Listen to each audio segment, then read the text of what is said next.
Police need your help locating a missing teen. The last time anyone heard from 18-year-old Ebby Steppach was October 25th. Her empty car was found days later. Billboards with the missing teen's picture have gone up across the metro in the past week. Steppach is described as about 5'2", weighs around 130 pounds. Her family is just desperate for answers. They believe Ebby is alive, but have no idea where she could be. I probably spend 10 hours a day trying to locate her.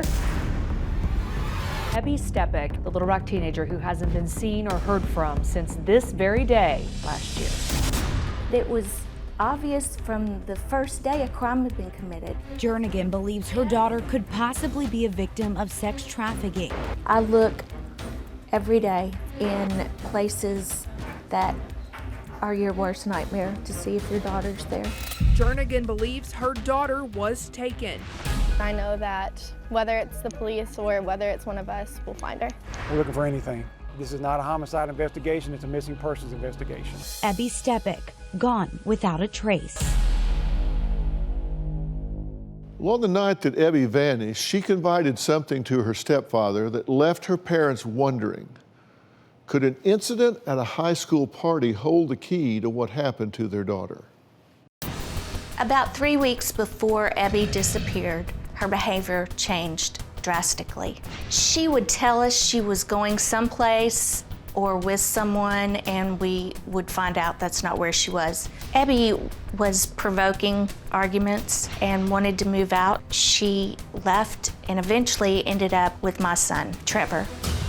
A couple days before Ebby was reported missing, she went to a party. Ebby texted me on Saturday, October 24th, that she needed to speak to me about something important. She indicated that an individual at this house had sexually assaulted her and videotaped it.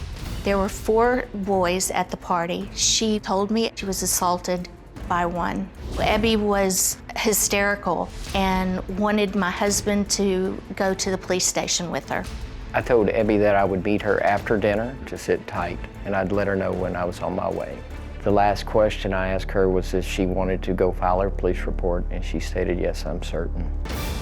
The next afternoon, my stepson Trevor came by. He contacted Ebby about an hour later, and she told him that she was outside his house. So Trevor went out, didn't see her, asked her where she was. She didn't know where she was, but she knew she was with her car. At that point, Trevor told me what had happened, told me that Ebby sounded really messed up, disoriented. He'd never heard her sound like that before. To my knowledge, Trevor is the last person in our family to speak to Ebby. I would like the 4 individuals that were at that party that evening with my daughter to come forward and give a formal interview with the Little Rock Police Department to either help them move forward in the investigation, clear their name, or help determine what happened to Ebby. Well, I'm glad to meet the two of you, but obviously very sorry for the topic, very sorry for the circumstances. First off, do you believe your daughter is alive today? No. You do not? I don't. My husband does. Do you believe your stepdaughter's alive? I hold out hope that she's alive. I take the position that if she's not, until we find a body, until someone confirms that she's deceased, I'm going to remain hopeful that we will find her and bring her home. What is your theory as to what has happened to her? She called out 4 guys, at one that allegedly raped her. She told them she was going to go to the police if they did not give her the video. And they told her it was erased. Abby knew it wasn't. So she goes missing 2 days later. Do you have a story or a question for me? Click the link in the description and tell me what in the world is going on.